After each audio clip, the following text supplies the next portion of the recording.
Welcome back to Politics Usual.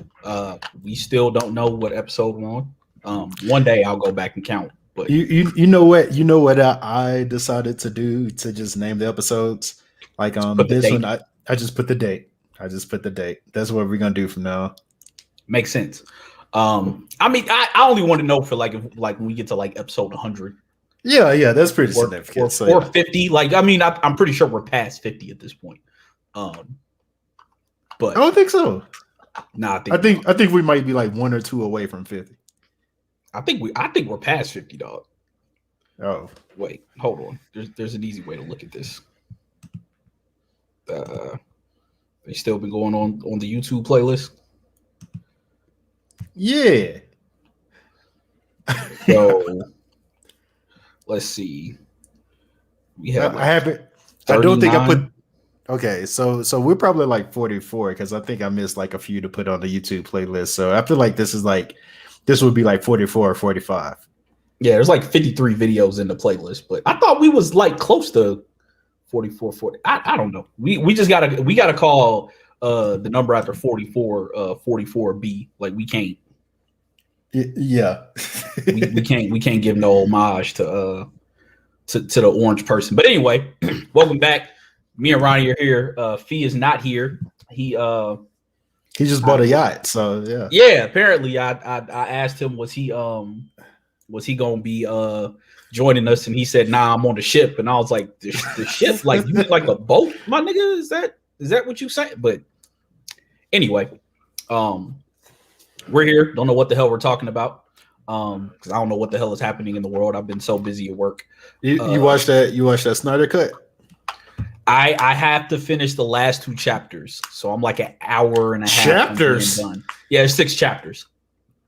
Oh, okay. So they did that to make it easier for you to stop. I will say of what I have seen, Joss Whedon need his ass whooped. Like Joss Whedon needs his ass whooped in the worst way. And I initially, when the news came out that Whedon was going to finish what Snyder started, I was among the believers that was like, "Oh, okay, yeah, he's coming in to fix it. Yeah, he's coming in to fix this shit." Like, even if you take an hour and a half off this movie and put it at a 2.5-hour movie, it's still infinitely better than what we got. Like, there's and obviously this isn't a masterpiece of cinema. It's still fucking Zack Snyder.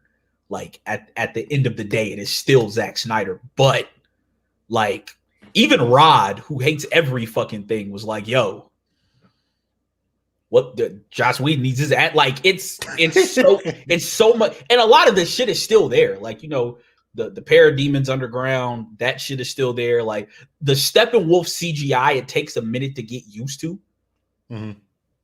Because initially I was kind of like,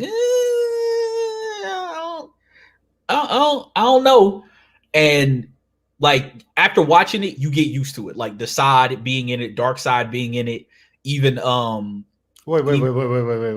Zod? Desaad. Oh, I thought you said Zod. No. Desaad, not Zod. Desaad. Okay. But some of the stuff that probably would have got left on the cutting room floor, like I can understand why the Kiersey Clemens scene wasn't in there. There's a scene where Martha is like packing up and driving away from the home. Like that shit like that don't really need to be in there. But like the cyborg stuff, like I see why Ray Fisher was pissed. They cut this man's whole character out. Like he really is like moving the movie along, and helping to kind of ground it. And of course, you know, Batfleck. Like it's more Batfleck, which is all. That's all I wanted the Snyder Cut for, was for 4 hours of Batfleck. But I will give you some credit. You did say you feel like this is going to keep Batfleck around, but I don't think so anymore because they're trying to get so far away from the Snyderverse. They're like, black suit Superman? Let's just do a black Superman and make it part of the DCEU. Like I think what's going to happen is this is going to get relegated to Earth 2. Yeah. To where if they want to try to do some other shit and like Matt Reeves Batman, they'll probably end up folding that into like the mainstream Justice League universe. But Yeah, nah, Batfleck is still like this. And nothing was going to change that. But Batfleck is the best on screen Batman we've seen. Like it's like him and Kevin Conroy are like right there for me as far as like just outright portrayals of Batman. Like he's doing his thing, he's killing it. But the biggest drag on this film that I've seen so far is Ezra Miller. Like, get that dude the fuck out of here. Yeah, I never really liked that decision. And for all I can say about Zack Snyder, and I can say a lot, his casting choices are like really good outside of like the Flash. That was always a head scratcher to me. And for me, when they cast it, I was like we can't go Wally here. Like he feels more like Wally to me than he does, or Bart even. Like he doesn't feel like Barry to me. No. So that decision for me was just kind of. I was never in love with it, but now that he's getting more screen time than he had before, I'm just like, y'all could have moved him to the cutting room floor. But I've heard what the epilogue is. I would like to see more of Joe Manganiello as Deathstroke. Because I did see that. I did see a scene that leaked. It was. For some reason, it was Deathstroke. It was Joker dressed as Jesus. It was Apocalypse Batman. It was Black Suit Superman, and they were just all standing. And I was just like, "What the hell is Zack Snyder? You are on cocaine." So, I read what the plans were. So he had a 3-movie Justice League arc planned out. So that's the epilogue, which takes place in the nightmare scene, and that's the post-apocalyptic Justice League. It's Mira, Batman, Joker, and Deathstroke. That's like the post-apocalyptic, and Cyborg and Flash. So let me ask you this, because I'm never going to watch it. Was he moving towards injustice? Yes. Okay. And spoiler alert for anyone who hasn't seen it yet, but and this is just the plans that they were doing for the movies. Snyder's like basically just telling us what was going to happen. So the first scene that Flash was supposed to go back was to try to alert Bruce to the fact, because there's a something that Joker says when Superman flies down to confront them. He says, "How many times are you gonna avoid dying?" or something to that effect. I'm paraphrasing. But basically, Justice League 2 was going to be Lois dying and sending them into the nightmare arc. And then Justice League 3 was going to be about them going back in time so that Flash could convince Bruce that he's the one who needed to die in order to prevent Superman from going on this route. So the Justice League universe was supposed to end with Batman dying. Here's the thing, man. So let me talk about my problem with Zack Snyder. If you can singular. Okay, problems plural. If you can contain Zack Snyder, like give him a good writer, give him a strong like executive producer or someone who like can map out the vision for him and just let him direct, he's cool. But when you let him like basically take over the entire vision, the entire story, the entire visual direction of the movie, that's where it falls off the wheels. There were a lot of things in Batman versus Superman that, because I will give him credit to this too. Like I watched it, it's still shit by the way, but I watched the extended version, the director's cut of Batman versus Superman. I was like, oh, this makes so much sense. But at the same time, this is 2 movies. Yes. At minimum. So what he does, he's always on 10. He wants to pack everything in as much as possible. Like, no, it's like your story arc is cool, but it's how you tell the story. And he wants to pack everything in all at once instead of spreading it out. What you just described sounds cool as hell, but with Zack Snyder, exactly. But with Zack Snyder and wanting to pack everything into one movie, like nah. And the wildest part to me was that he wanted this story to go to where Batman was dating Lois after Superman died. And I'm just like, bro, you gotta fucking chill. That was a story that he had cooked up, and the studio was like, no, man, we can't do that. I'm glad they said like, nah, you wild. Like, bro, like no. Superman already mad at you. This nigga wake up, found out you fucking his girl. Like, come on, fam. figuratively and literally scorch earth. Like if Superman finds out, no, that is we in Dirty Mac March. That is some supreme Dirty Macking right there. Like, you gonna lead this man to his death and then like roll up on his girl because she don't know your secret identity? Like, come on, fam. But the story arc itself, like for Justice League 2 to be Darkseid coming, because basically the reason that Darkseid is there, so they tell the story of, the Amazonians and the Atlanteans and the Green Lantern that was there. They tell that story. And so Darkseid comes to the planet, finds the anti-life equation, but gets ran off by the combined might of all those heroes. He leaves, but leaves the mother boxes behind. They could not figure out what planet it was. So he spent all this time trying to conquer all these planets to find the anti-life equation. So Steppenwolf ends up finding it, tells Darkseid it's there. That's what brings Darkseid to the planet on in Justice League 2. And Lois dying is what allows him to use the anti-life equation to control Superman. And that leads us to Justice League 3, which is basically the Nightmare Justice League. And the whole mission of this is to go back in time so that they can convince young Bruce that he has to die in order to save the future. See, younger Bruce. And here's the thing too, because all right, so this is basically like when you bring in like a special writer and you give him like a 12 episode, like a 12 issue run of like a comic or something, like a special event. Like, like if we're talking like this is truly the first time we've seen Justice League on the big screen. Like, this story is fire, but this can't be the first time we see Justice League on the big screen, in my opinion.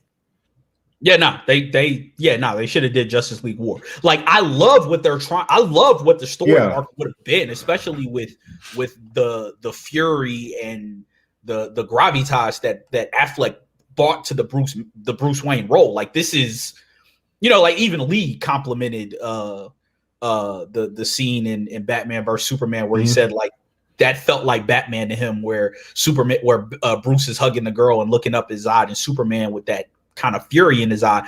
Like, Batfleck encapsulates so much of the character, and this would have been a fire run, but it's kind of like you could have just adapted Justice League War and we'd have been okay with that. And they take parts of Justice League War, like with Cyborg having a mother box and being recreated by, like, they take parts of that, but for your film universe to basically ultimately lead to Batman having to die, it's kind of like, and in Snyder's vision, Grayson's already dead, so it's kind of like, all right, well, you just leave in the universe with no Batman and like no real replacement for real, because obviously Jason Todd, Tim Drake, and Damian aren't around, so yeah, you're killing off Bruce, so it's like we're not getting and you already start with like old, like near retirement Batman in the first place.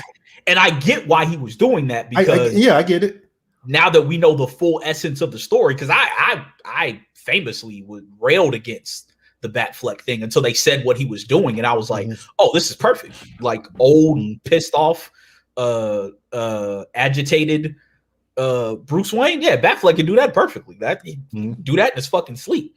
So I like the role that he was playing, and like I said, to me, he's been the best. He's had the best Batman portrayal outside of Kevin Conroy that's not in the comic books. But you're right. This should have been the whole DCEU experiment. Should have just been one big one-off Elseworlds thing, where instead of giving us the solo movies, just let us get this Justice League run and don't tie it to anything else.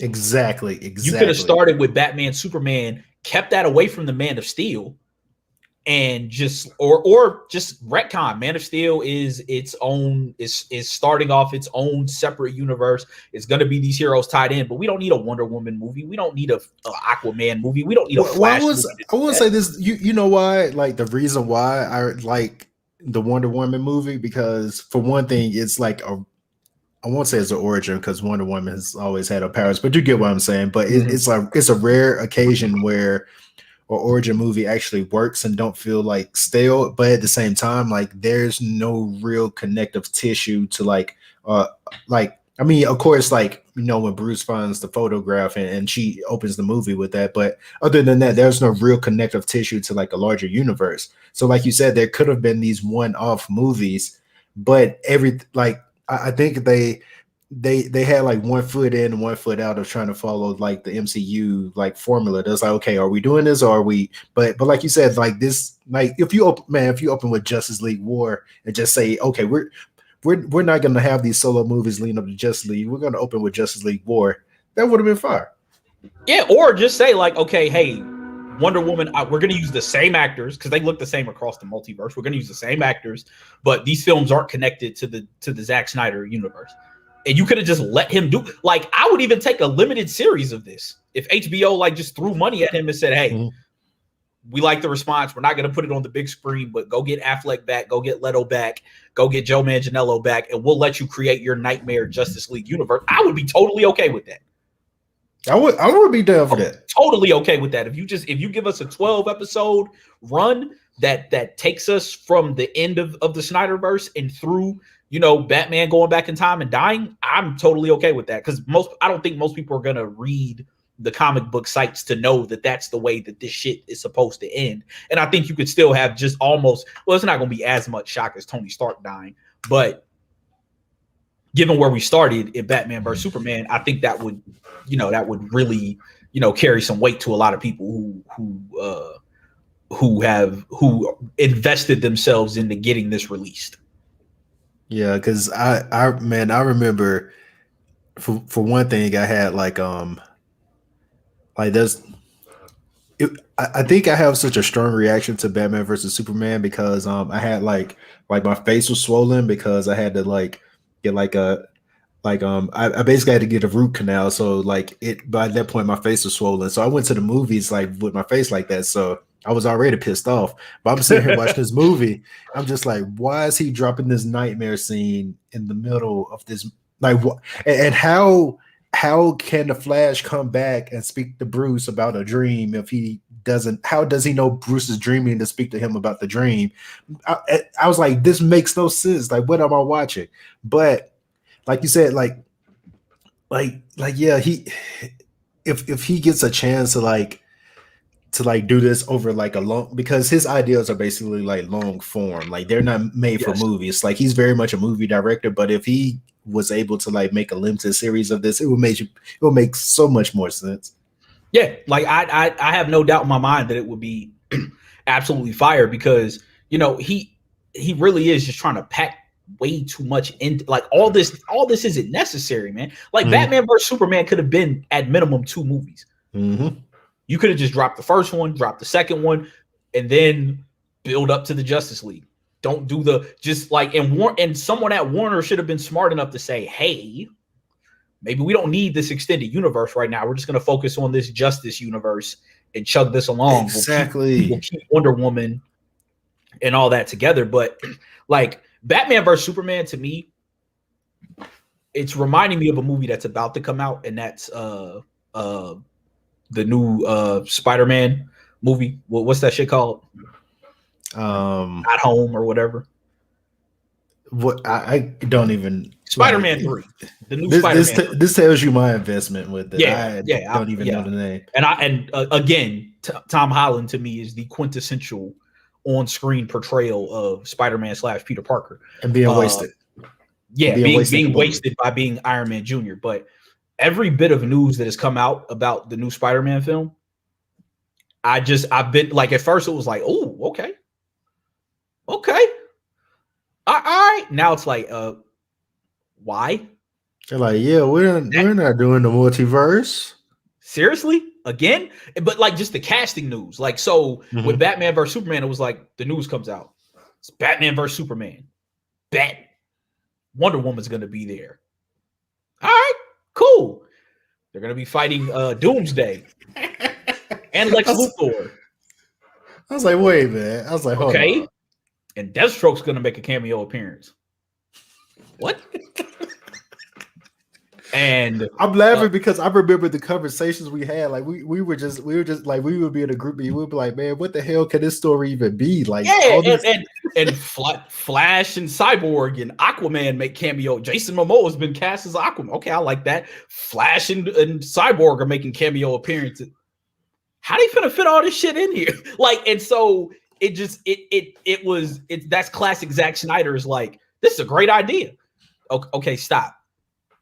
No, stop. It's like that Joe Budden video. Stop. No. Like that's what the casting news for this felt like, because every time something else came out, it was like, dog, how is this supposed to work? Like, you talking about The Dark Knight Returns, Death of Superman, and the Trinity all in one movie, along with being the precursor for the Justice League? That's supposed to fit in 2.5 hours? Obviously it didn't. And then, and this shit being 4 hours, and it probably could have been longer. So like he probably left some on the show. This shit's probably at least 6 hours. Hey, and by the way, I never want to hear y'all say another word about The Irishman. Y'all woke up at 3 a.m. to watch a 4-hour movie. I never want to hear y'all say The Irishman is too long again. Who woke up at 3 a.m. to watch that? People. I open my phone and my timeline's like, yeah. What, Snyder yesterday? Cut was fire. Yeah. Oh, yeah, that's wild. Nah, I ain't started watching. I started watching that shit at like 11 last night after y'all can't see my apartment, but I have like 18 boxes strewn all over the place from finally finishing furnishing my apartment. You can see one box in the background back there. I gotta throw all those out because I don't want people. I gotta wait till nighttime to throw all this shit out because I don't want nobody knowing what I bought. But yeah, we gotta hit a sweet lick. Yeah, exactly. got the thousands of dollars of new musical equipment, new electronics and shit, new furniture.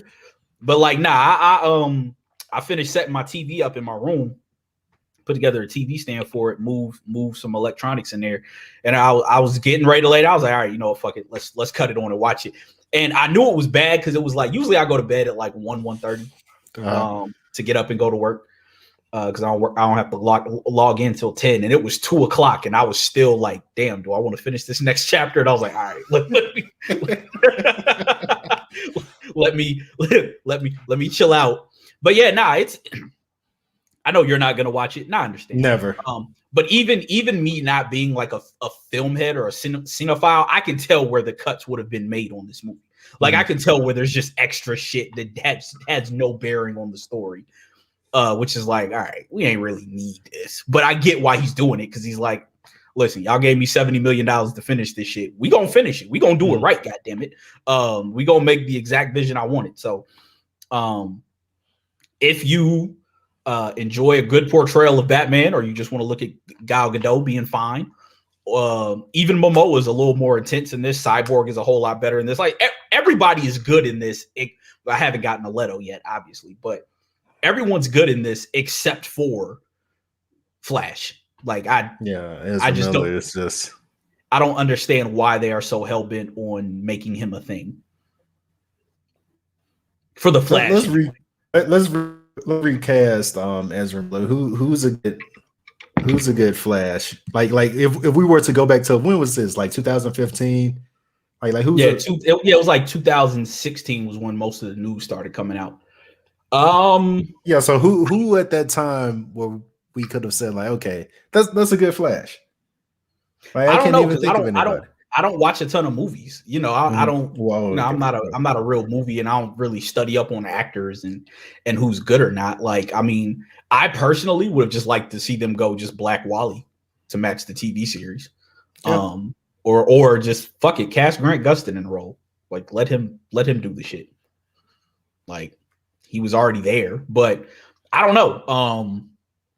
I know for damn sure that when Michael B. Jordan winds up being cast as the Black Superman, hey, Blood, get off my planet, Blood. I'm blaming our boy Courtney Hendricks for that, because he 1000%. When they were talking about this, was like, y'all know Michael B. Jordan's gonna end up as Superman, and now they don't put this out here. Now Ta-Nehisi Coates is out here fucking writing the Superman movie, and they only call him in to write somebody that's black. So somebody was like, man, I think Wag had a thread on this. It was fucking hilarious when he was just talking about who the black who the black DC universe heroes would be. That shit was fucking genius. No, he was like, I think he said a Kai Pfeiffer or something. Yeah, like because niggas was like, they was like, who would Martian Manhunter be? And I was like, oh, that's Bokeem Woodbine. Everybody was like, man, that's a great casting. I was like, nah, y'all got to thank Ron for that. That Ronnie said that like 7 years ago. I saw the vision before anybody else. Like Bokeem Woodbine is Martian Manhunter. Bokeem Woodbine is Martian Manhunter. That's a slam. You was like, they wouldn't even have to use CGI.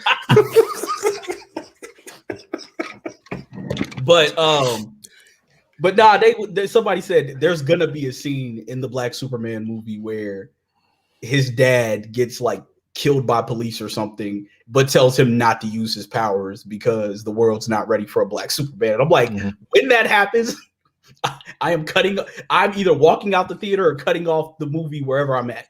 Like I'm leaving. Like if I see that shit, I am out.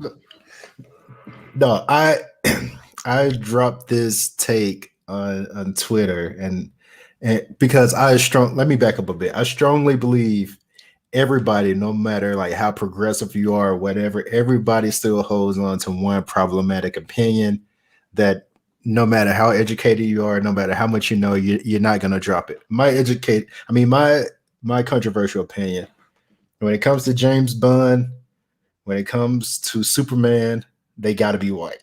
And I know, and let me explain this. I know, like because of Superman being on Earth and how he and basically how his powers are amplified because he's on Earth, he technically should be black.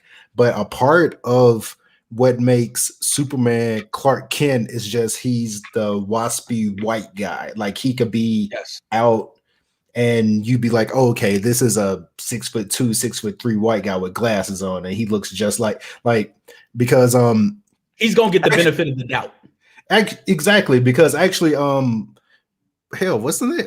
Henry Cavill actually went out in public with glasses on him, and it's funny because someone was like, "Oh, aren't you like Armie Hammer?" But no, it's seriously, like somebody, like nobody could point him out, and this guy is like 6'3" and like jacked, and he has glasses on, and that's part of like when Superman has to navigate the world as Clark Kent, that's part of what makes the world interesting, especially when you think about the time in which Superman was written. It was written like in that time where, you know, navigating like the workplace environment. So to me, I really don't care to see a black Superman. Not saying it can't be done, especially with Ta-Nehisi Coates on the pen, but I don't care. And here's the other part of this for me. Like Superman has this great faith in humanity that they can be good.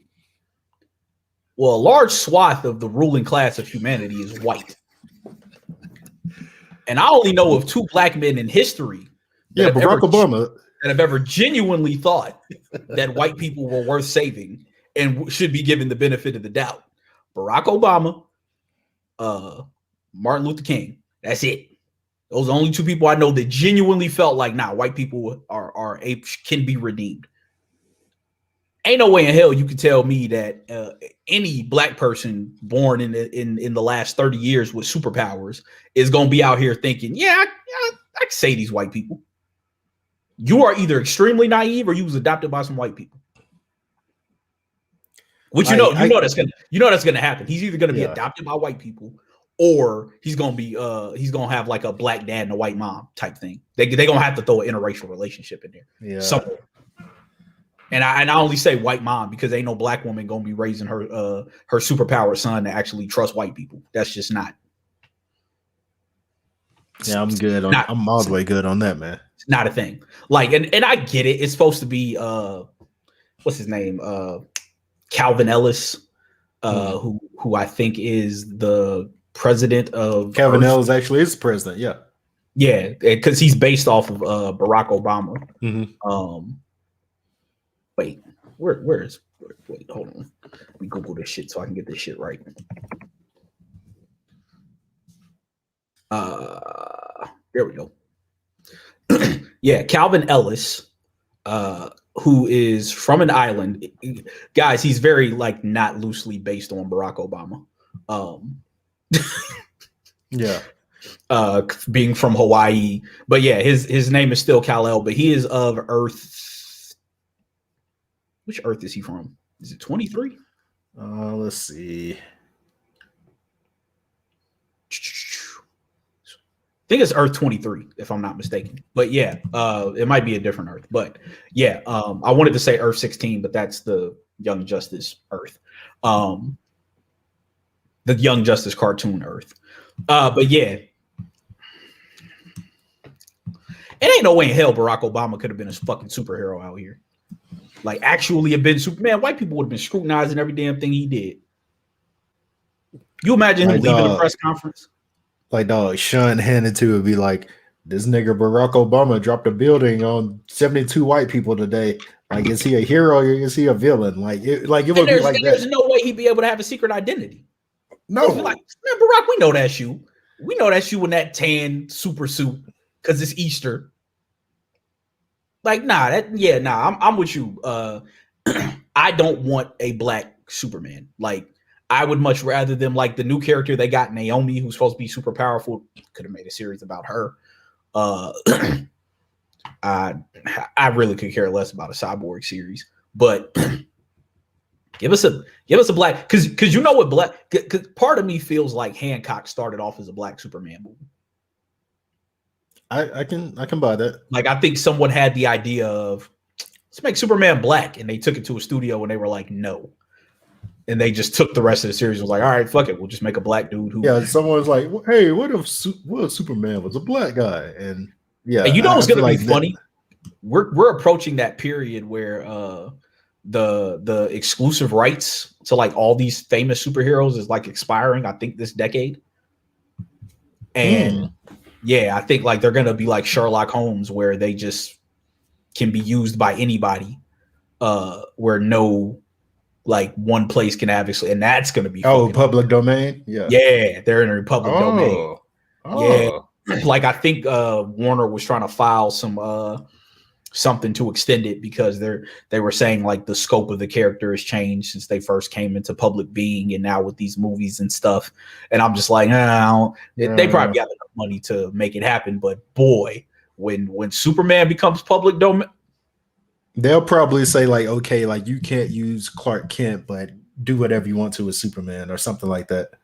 Yeah, well, the Superman's legal rights are interesting anyway, just because of the Siegel and the Schuster families. That whole thing is just even down to Superboy. Like, there's gonna be so many wild things that might come of stuff like that. Because I mean, yeah, if we're talking, I think it's what, 75 years they become public domain. It's either 75 or 100. I can't remember, but yeah, it's that's the range. It's got to be 75 because Batman first. Because Batman was 41, I think. Mm-hmm. So yeah, so yeah, I think it is 75. Yeah, because I think we're coming up on 75 or we're already past 75 for him. If it was 1941, that'd have been 2016. So yeah, I think they got like an extension, but yeah, that's gonna be interesting. Could you imagine someone like WAP like getting to write a Batman film? I would love to see it. Now, you know who I want to write a superhero film with public domain is Lee. I want to see Lee write a black Superman movie. Because that would just be great. Like, you got to have some paid in full elements for that shit. Yeah, like Superman growing up near a trap house. Yeah, like the Superman stop the local drug dealers knowing what the police are going to do to him. Like Superman, like just on the block saying like Kane and No Dog, but Kane getting shot down, but he's just watching it because he's conflicted about whether or not he should stop it. Like stuff. Like see, the shit like this is exactly why we cannot have a black Superman. Exactly. It happen. Like, you cannot be the black Superman and stand for truth, justice in the American way, because that just means white people. Basically. Like, that just means white supremacy. This can't happen. I if I knew Ta-Nehisi Coates, I'd be like, dog, why are you doing this? We don't need this. Like, we're okay without it. Like, I'm trying to think if there's any other, like, Batman obviously doesn't work if he's black because it's main power is white person. Dog, somebody like, and there's very rarely like these days where I see a tweet and my like jaw just dropping. But I'm like, you know what? I never thought about that. Somebody said, you know why the reason that the cowl is visible in Batman's mask because he has to let the people know that he's white. He's white. Yep. I was like, you know what? I was just about to say that when you saw, I was like, all right, I know where he's going with this. Yeah, nah. Like that's perfect. Superman will be Rico telling Ace that he gets shot every day. I get shot every day, B. Man, I get shot every day, B. You be all right. Nigga, you bulletproof. What the fuck do you mean? What do you mean? People you get shot every day, nigga. Where was you at? Where was your super speed? Where was your antennas? Like, could you imagine like a black Superman movie, like being set to like the backdrop of like Good Kid, Mad City? If you just took the narrative of Good Kid, Mad City, and that like would actually be kind of fire. Yeah, like I'm sitting here thinking of that. Like, damn, like what if you just took the plot of Good Kid, Mad City, which is a kid who's trying to go get some pussy, gets beat up because he's been told not to use his powers all his life, and then his friend gets shot, and the ending is Black Boy Fly. Dog, that would actually be kind of fire. I watched that Black Boy Fly. That would actually be kind of fire. That would actually make for like a good Smallville-esque type thing where you have him as a superhero, but you never show him like in the suit or the cape, and you know he just at the end of the film he just decides to use his powers for good to police his own neighborhood, I guess, and prevent tragedies from occurring like that. And yeah, it's Black Boy Fly. Yeah, we need this shit to hit public domain. Yeah. Hit up Kung Fu Kenny and be like, yo, we got an idea. Yeah, I'm trying to think if there's any other superhero. I'm like, I don't want to see a black version of that.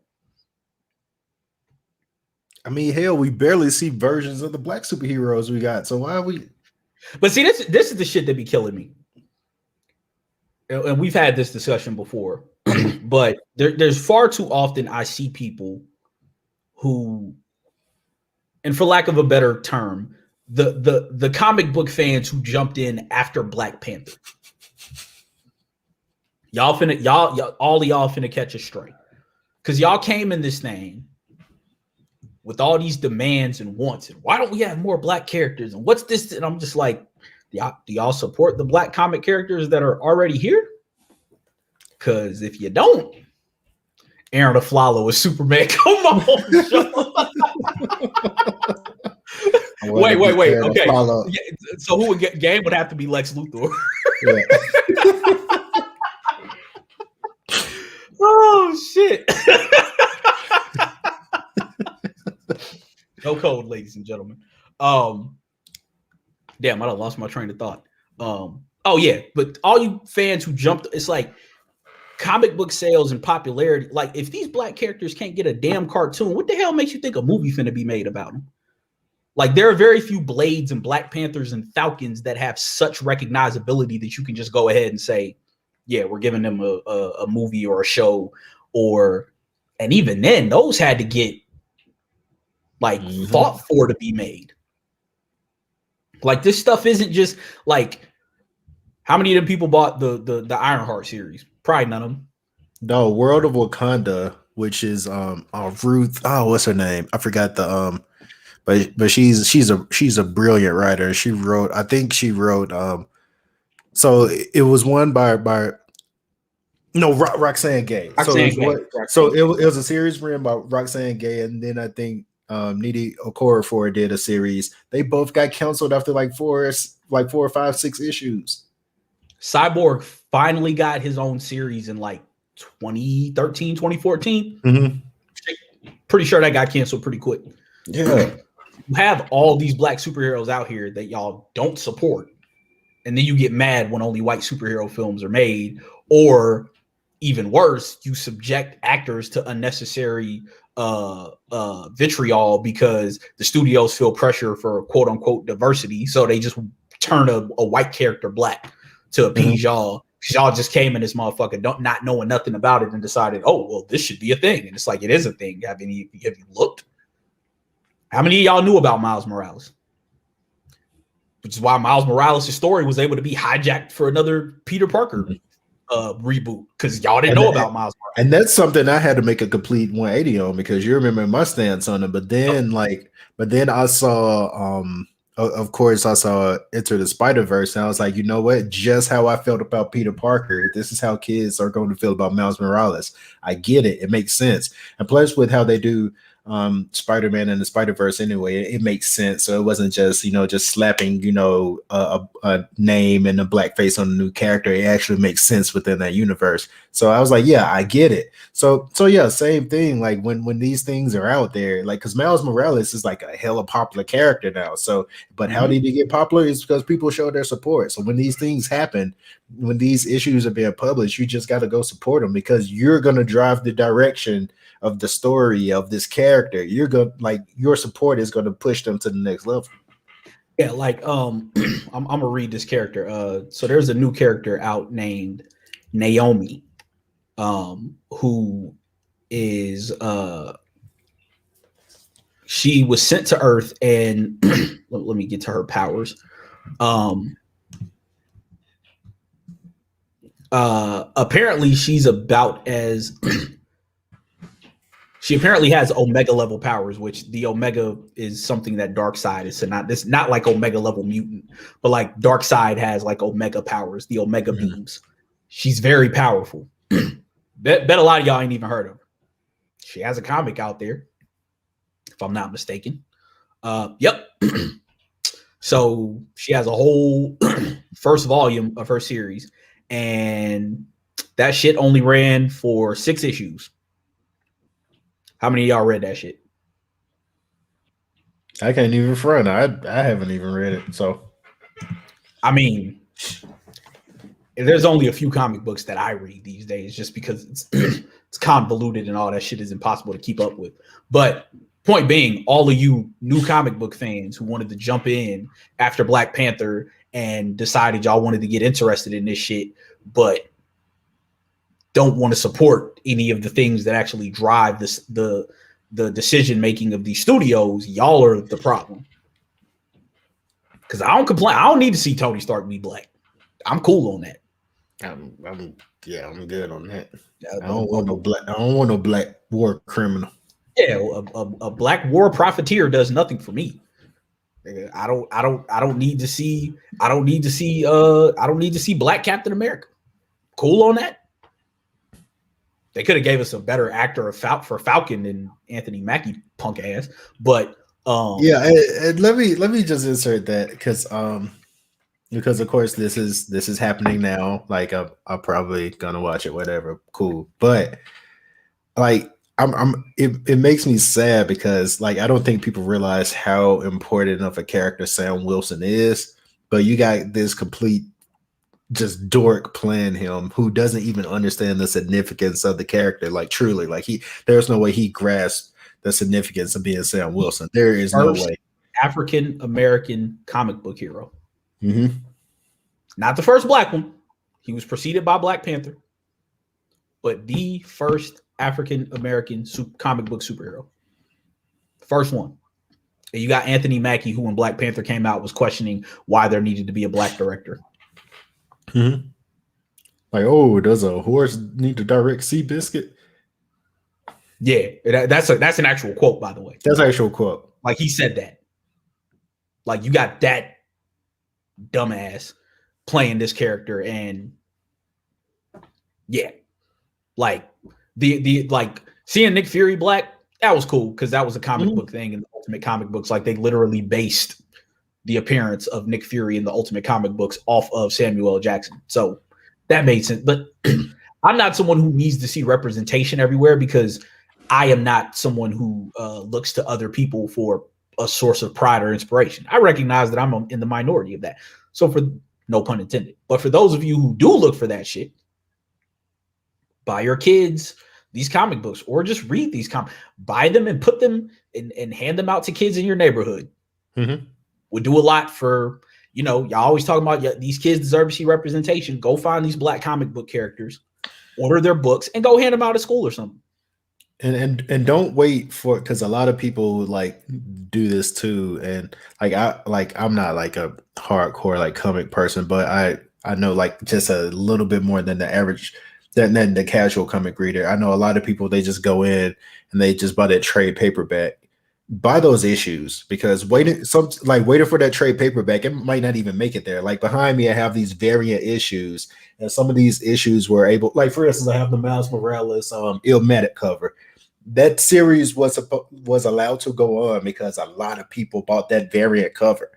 So when Marvel does things like this to try to promote and try to get people to have like newfound interest in these series, like buy that issue, like only $3 a pop every month. Cool, buy that issue. Don't wait for that trade paperback. And like AJ says, read it, give it to a kid. Like just keep it going though. Yeah, because those are the things that will, spur on.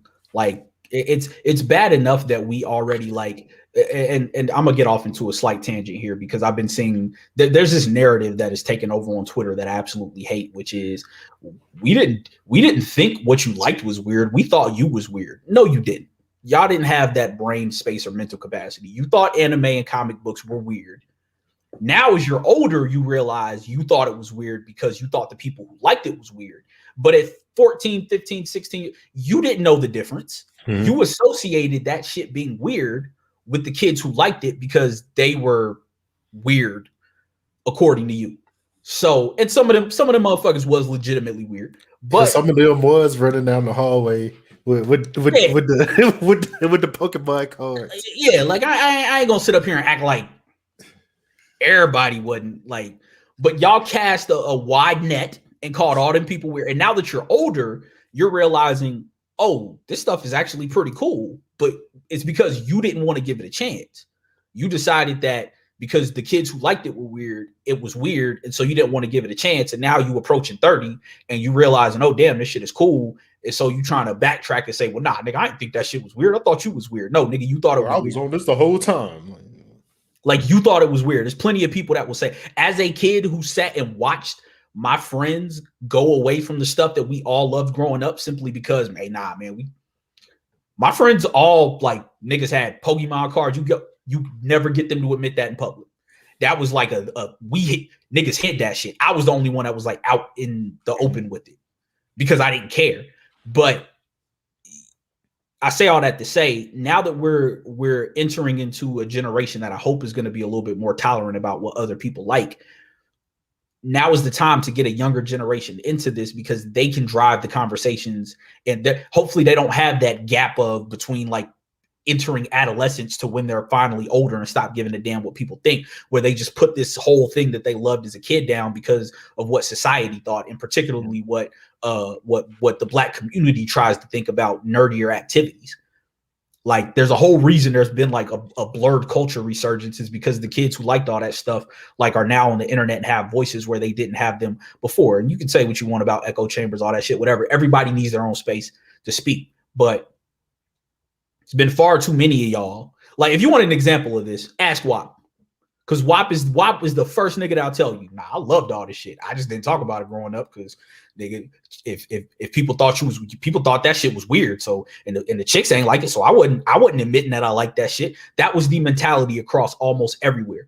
I've lived in several states, a couple different countries, and I can tell you that's a true statement. So stop being disingenuous. Stop lying. You thought the shit was weird. Now you realize it's not weird, and you cast aspersions on something without actually trying to get to know it, or you cared so much about what other people thought that you stopped liking something, and now you've come back to it. But don't allow what happened to you in this whole genre of things to happen to other kids. Like get them in it, help them stay in it, and give them something that they can love and support and grow with these characters so that when their time comes, they got something that they can watch and characters that they grew up with. It's just like Miles Morales. Like Miles Morales is going to take on a whole different meaning for kids that are growing up now than he ever would for us. And he launched in like the late 2000s.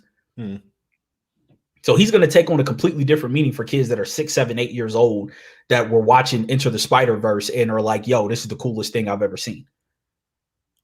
Yeah. Like, I was about to say, I think you make a good point there because, like, I watch a lot of movies, and right now I'm very proud to say that 3, maybe even 4 of my favorite directors are Black, don't think that's and I don't think that's a coincidence. I think what was happening is these guys, they were watching the movies made by like white directors, but they're like, you know what, like what if like this method of storytelling, these stories were given a black voice. So like, you know, the Barry Jenkinses, the Ryan Cooglers, like those guys, I think they were like, okay, let me say like, because I could add artistry, but from a black perspective. So let me do Mhm. this. So basically, I say that to say this. I feel like this younger generation, they're being cultivated, and they're gonna have like amazing ideas, and the stories that they're gonna create are gonna be so like way greater than what we had, because we like kind of like you said, like even though people don't want to, like we had to suppress that stuff. So Mhm. this generation who is allowed to like collaborate openly and talk about this stuff, like what they're gonna create is gonna be so much better than what we grew up on, and it's exciting. So yeah, so like you said, like allow people to have this space, like cultivate it in any way you can, and support it. Yeah, like I I truly think like this next generation that's coming up, if they get the opportunity to, is gonna like blow all things creative out of the fucking water. Hmm. If they can, if they're allowed that space to create, because you got kids now that are growing up and not feeling like they got to be boxed into just hip hop musically, so they're gonna probably learn some it, or a kid who, like when I grew up, you might have been playing piano. Niggas looking at you, what the fuck you playing piano for, nigga? You know what I'm saying? Like it might be a kid that decides to do that and is like, oh no, I'm gonna take this and cultivate it like further. Hmm. You get like the kids who end up becoming, and you can say what you want about them, but like there's gonna be a lot more Donald Glovers out here in the Hmm. next 10, 15 years than, because he's kind of elevated because people look at him as like this unicorn of, oh, he sings, he dances, he produces, he raps, he writes and all. It's like there's plenty of other kids out here that can probably do that at a higher level than he Yeah. can. And if we give them this space to nurture, to grow and all that shit, I think that's going to be super important. I was just about to click on Joe's comment, Hmm. saying this is why Oh, go ahead. I was going to read it. This is why I want Jordan Peele to succeed in everything in the horror genre. I can't think of many, if any, black horror movie directors. Yeah, that's a good point. I don't watch horror movies, so I don't know. Because But going back to what I said about black directors and not having a space to do so, um I like, much like our homies like Lee and Chuck, like during quarantine I watched a lot of movies, and when the Five Bloods came out, I like looked at Spike's basically filmography, and I said, let me watch like the stuff that Spike made that I didn't watch. And there's a movie he made called The Sweet Blood of Jesus. I actually didn't watch his movie, but like the story behind the movie is cool. So there's this director in the 70s. His name was Billy Gunn. Like people like deep film heads like say like he created one of the greatest movies ever, but you'll never see it because like the movie doesn't even exist anymore. But he made this one movie called Ganja Hess. It stars Dwayne Jones, who was in shit, what's that zombie movie I that's thought you was actually going to like say, about race? I thought you was going to say Dwayne Johnson. I was like, damn, that nigga was No, acting back no, in the 70s no. too. Um the night of the shit, I Night of the forgot the Living name. Dead.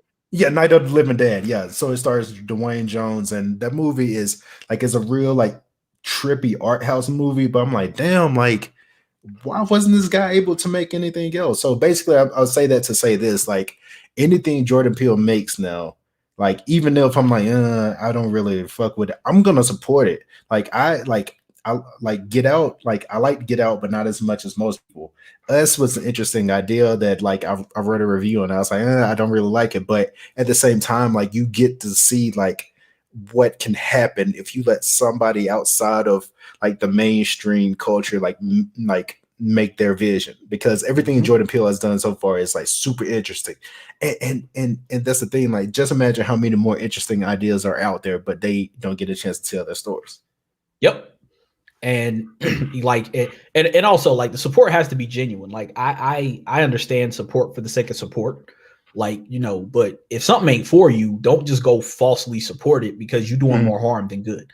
Like Yeah. leave this. Like I don't, like, on one hand we love to say black people are not a monolith, but then on the other hand we think that we need to access and be in every space that's a black person's doing. It's like, nah, if it's not for you, then don't take that space away from someone who who might legitimately enjoy that shit. Like, to make a parallel to it, it's kind of like the sneakerhead culture where you got people just buying up shoes because they want to sell them later or because they want to be part of it. When it's like, man, nah, somebody actually out there wants this shoe. They love this shoe.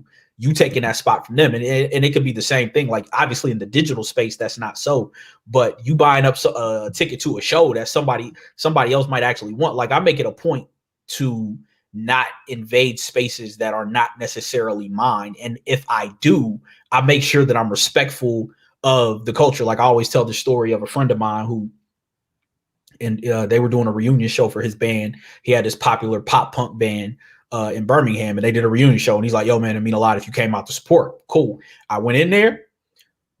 Them kids started doing that shit where they fight in the air. And so I went off to the side. I recognized this ain't my space. This ain't my scene. I'm going to go off to the side and I'm going to chill here. I'm going to watch. It's not for me to get. It's not for me to understand. I'm here as a guest in this space. So I'm going to be here. Now, one of the kids came over and started swinging near me, and he almost hit me a couple times, and I was going to go upside his head with a beer bottle, and then they had to go tell the people to stop. But even then, it was like, you know, and I told my boy after he got off stage, I was like, man, I really felt bad about having them to shut down, you know, whatever the little shit they was doing. But that dude almost hit me like 3 times, and you ain't just finna punch me in the face and me not do anything like that. I'm not Charlie Murphy. You ain't finna just punch me in the face and yell out unity and think this shit's all unity. Like this shit's sweet. But like, yeah, like you support Black people, but also at the same time, make sure the people who actually enjoy that thing get to go and experience it to the fullest rather than you just taking up space. And if you are there to support, don't try to center your own voice in the shit. That's what really irritated me about the new comic book movie fans is they try to make this shit about them. They try to walk in and start making demands and asking shit. It's like no, y'all just got here. No. People asked why Black Panther didn't have more screen time in Infinity War. Why would Black Panther have screen time in Infinity War? Like, why? What? This ain't his thing. Like, RP's of my man Chadwick, but he only joined the Avengers by like something that like tangentially happened to him. Like, exactly.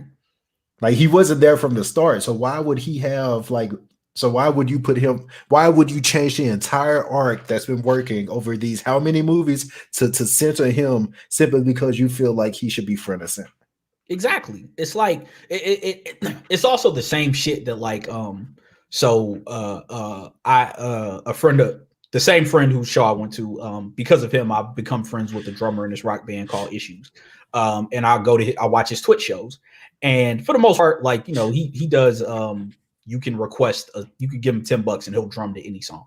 So it's pretty fun to see him. Like, I typically use it to like put people on to songs. Like I requested a Club Monster song, and the guy instantly became a fan of him. He's like, yo, why are these dudes not bigger? Like I try to use it to do shit like that. But every once in a while, like somebody will request a hip hop song or I'll request a hip hop song. And it's funny to watch these like young white kids who are just kind of getting into hip hop because Black culture is now pop culture, and to like watch them say stuff. And I'll just be sitting there like, yo, y'all realize that like this ain't y'all culture, right? But again, this is a room full of kids who are fans of metal, punk music, all that stuff. So again, try my best to be respectful, but you know, when you're in somebody else's space, even if you're there to support, act like you're a guest. Don't treat it like you don't walk up into somebody's house and put your feet on the coffee table if you ain't never been there before. You know, like there's room for you to participate without being respectful. And like I said, just be mindful that somebody else might want the spot in there. You might be taking that up from them. Like I hate when I want to go to a show and like of an artist that I really like, and there's people in there who don't like rock with that artist like that, and they just kind of there. And it's like, well, why you here? Like somebody else could have bought that ticket and actually been here who wanted to like participate in this. So, you know, there's a fine line between supporting supporting things because a black person is doing it, or because you see a lot of black people doing it, versus you taking a space away from someone who actually is a part of that community and actually is a part of that subculture and wants to participate, and you just being in there being loud and obnoxious and wrong and saying stupid shit, not adding anything productive to it. Like, it's okay to ask questions. Ain't nobody expecting you to be like, I know a lot of obnoxious comic book fans, and I get why people hate obnoxious comic book fans. So I've always tried my best to be like informative. And our boy Pat can tell you, whenever he's ever had a comic book question, he comes to me and I answer no problem. Like it's never an issue. Like, I don't mind answering a question for you. Because that's the thing. If you're coming to me to a space where you want to like learn more, you show that genuine interest, I'm gonna open the door and I'm like, hey, this is what it's all about. Like come join. Yeah, exactly. Us. But at the same time, like, if you're just like, oh, like people can like there is the like the comic book guy trope, because like he probably can tell like, okay, you're just full of shit. But at the same time, like, because even I've run into that.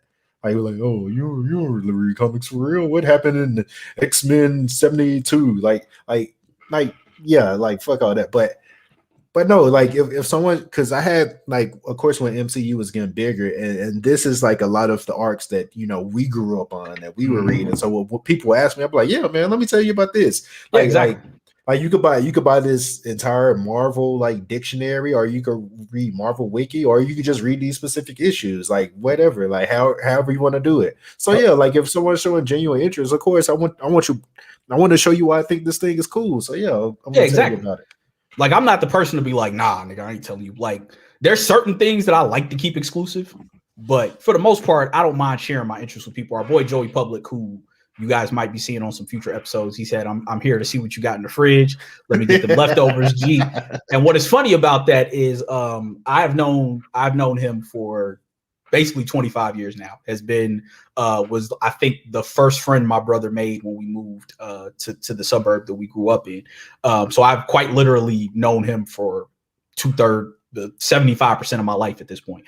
But he used to always come to our crib and eat our leftovers. Like, I shit you not. So when we moved to Birmingham, my mom had been cooking, and one day I came home. She was like, why are all these leftovers here? That never used to happen. And I was like, oh, that's because Joe's not here to eat them anymore. Like, he literally would walk in the house, open the fridge, and be like, hey, man, you don't want that? Like, one day it was some meatloaf that had been in there for like 4 or 5 days. And he's like, hey, man, y'all don't want this meatloaf?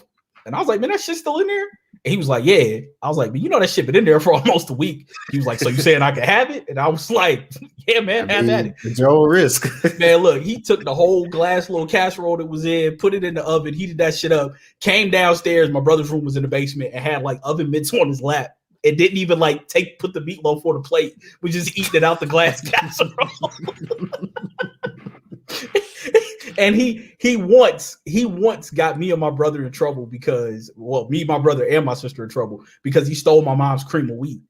And she, like, one day she yelling at us, where the hell's my cream of wheat? I just bought that damn cream of wheat. Where did that shit go? And I'm like, I don't know. And my brother and sister would lie about any and everything. You could catch them in a lie. They would not care. And they're like, I don't know. And, you know, I think I'm 18 at this point. My brother's 19. And my sister would have been like 15 or 16. And like, my mom's just like, yeah, it's that damn ghost. That damn ghost is always removing everything. Da, da, da, da. She's yelling at us at this for like a week. So one day, Joe comes over. We're headed to the mall. He comes over. He's driving. I get in the backseat of his car. I'm like, nigga, why do you have a box of cream of wheat back here? He was like, oh, yeah, I took that shit last week because that shit had been sitting in there for like 2 months. I said, dog, we've been getting cussed out about this cream of wheat all week because you done stuck. So I grabbed that box, took it back in the house. I said, Mom, here your damn cream of wheat. We didn't take it. Joe took it. And she was like, oh, I guess the one time y'all was telling the truth, I ain't believe you. But this man had a whole box of cream of wheat just chilling in his backseat because he would just come over and eat whatever food you had in the crib, especially leftovers. So he is sincere when he says he's here to take what you got in the fridge. Let me get them leftovers. I'm like never seen anything like it since. But yeah, But yeah, I guess we got a lot out of the fucking Snyderverse. Yeah. I mean, if nothing else, there's a lot to talk about. Yeah, every week we come on here like I don't know what the fuck we're gonna talk about, and we wind up getting an hour mileage out of something. We are going to be expanding our hosting roster of Politics as Usual in an effort to be more consistent. So when Ronnie's getting off work and driving through snow when he don't feel like being on, and my brother happens to be working, we'll be able to get some more hosts on here. So we're going to be doing that. If you're interested in joining us, let us know. Yeah, we got a few people that we're going to be reaching out to. You might be in the comments, so just stay tuned. Yeah, but if you're interested, even hopping on as a guest on occasion, let us know. We love chopping the shit with all these people around. Super duper fun. Next week, our boy Gallant is dropping his EP. Been waiting on that. Got a feature from Brandy on it. If you know anything, if you've ever listened to a Gallant song, you know that man has a wide vocal range, particularly with his falsetto. And Brandy, of course, is the vocal Bible, which is going to be the complete opposite of his feature on Ology with Janae Aiko, where Janae sings in middle C for the entire song, and Gallant's just all over the vocal register. And my little cousin Aaron Ray's on there. Super dope. I wish I knew Aaron a little better because I'd be like, yo, see if we can get a Gallant interview. And I don't really just want to reach out to him now because he's famous. I want to be like, hey, I'm your cousin. Yeah. Go be like, girl, I don't know you. So yeah, that comes out. Also, if you're looking for a dope album to listen to, Joyce Rice, Overgrown, dropped today. She runs with the same group of people as my mentor. I knew about her music beforehand, but dope. Got a West Side Gun interlude on there. I saw that video that she did with Freddie Gibbs, and that's the vibe that we need to get back to. Like that's that 106 and Park vibe. Like we need that. Yes, and the album is pretty much just like that because she runs with a lot of the producers that are in the same camp as like the Free Nationals, Mind Design. She runs with a lot of those people, which is the same camp that my piano teacher runs in. So that dropped, and then for Bama stuff, Wichita Slim dropped a project. Okay, I'll check that out. Yeah, it is. Let me get the name of it. I saved it. I meant to listen to it, but I've been so busy with meetings all day at work. Malt Talk by Wichita Slim. Wichita like Kansas, and then put a W at the end. 11 tracks that dropped March 7th. So definitely check that out. Wichita Slim, super talented dude. If you've ever followed my directions to listen to Wade Brown, you've heard Wichita Slim. He was on Food at the House Volume 1, which last year. I think he was from Selma. Shout out to Selma. Yeah. I know he's from somewhere in that Black Belt area. But yeah, big shouts out to him, man. We'll be on here. Definitely, we got to discuss the Gallant album, or EP. He's calling this 8 tracks, whatever it is. It ain't been too many albums this year I've liked so far. Mac Ayers has been like really the only album that I've paid attention to. That's been the only new album I've listened to this year. Yeah, like everything else is. I listened to the Lucky Day joint. That was in. And then hell, even Robin Thicke dropped an album this year. But yeah, it's heating up. I think the vaccinations got a lot of people ready to put some albums out so they can start getting some tour dates together. I got to get mine. I can't register until next week sometime. You can register right now, AJ. I'm telling you. No, I can't. I tried. Oh, okay. That group, they don't have that group ready to register until I think the 26th. I have to check again. But yeah, it's like next Friday. I think you because can start the same way them folks finessing. Oh yeah, no. Your boy definitely finna finesse. We finna use that racist BMI measurement to my advantage. Hey, let me speak my truth because I am 6'1.5", and I weigh 227. Like I don't look, as you can see, like I don't look like I weigh 227, which I'm technically overweight. That's how I was able to get my vaccine because I'm 1 pound over my BMI for my height. So I'm technically overweight, so that's how I was able to get my vaccine. You know what is so funny? Like throughout, when did we start following each other on Twitter? Well, like Oh 2012. man. It had to be Yeah, like 2012, 2013. Yeah, that had to be like 2012. Yeah. Because my Twitter career basically started with Connecticut Twitter somehow. I ended up like following a ton of people from Connecticut Twitter, and the only people I followed from Birmingham were like Sturdy's little brother, and his boy Tony. And then I like ended up following Sturdy and all them. But throughout my time on Twitter, people have always thought I was tall and thought Ron was short. It's the funniest thing. And then you meet us, and I'm the not tall one. And he's the not short one. Like it's the weird. He says I have a short face. I don't know what that means. I swear to you, when I did not have a picture up on Twitter, the things that women like when women would see me, it was always a disappointment because I could never live up looks wise to what they thought I looked like. Like women would be like, I thought you was like 6'2", dark skin with dreads, and I'm like, no. And the wild part is I would always tell people, I would always describe myself on the timeline. Like I'm 5'9", I'm not in the greatest shape. And yeah, that's it. There's nothing remarkable about me. And then people meet me and they're like, that's you? Yes. Like, why did y'all think I was lying about what I look like? Like, why would I be online saying I'm 5'9" when I'm really 6'4"? But that was actually a very like cool thought experiment, because when you don't have a Navi up, especially during that era, people like your tweets, they could conjure up any image of you that they want, and that's exactly what they did with you. Because even D, who like was married, but she thought according to your tweets you would look a certain way. She was like, who was that guy you were standing with? I was like, oh yeah, that was AJ. Yeah, like it's the funniest thing. Like I always tell the story of how I was in Robert and Sturdy's apartment once while I was following them, but they didn't know who I was. Somebody else I followed was like, hey, I'm at this house party, come through. And I was like, the people whose house it is cool with it. She told me who it was. I said, oh, I follow them on Twitter. And she was like, oh, okay, well, yeah, they said you come through, no problem. So I went over there, sitting drinking, said what's up to them. Like a year later, I meet them officially. And I think one of them's looking at me like, I think I've seen you somewhere before. And I'm like, yeah, I was here before. But I could just move through all these different places and no one knew who I was because no one could ever figure out what I looked like. The only person who ever correctly picked me out of a crowd was Rod. And that's just like I went to one of Rod's comedy shows and he walked right up to me and knew immediately who I was. I had on a Superman hoodie, so that probably didn't help. Probably he just walked right up to me and said, "Hey, what's up, man?" and bought me a drink. I was like, "All right." So yeah, like I went to someone's birthday party at Marienda and was just in there and no one knew who I was. I was just a short dude with Rod. And then the next day people were like, "Oh, you were there?" Yes. Why didn't you say anything? Because I didn't want anyone to know who I was.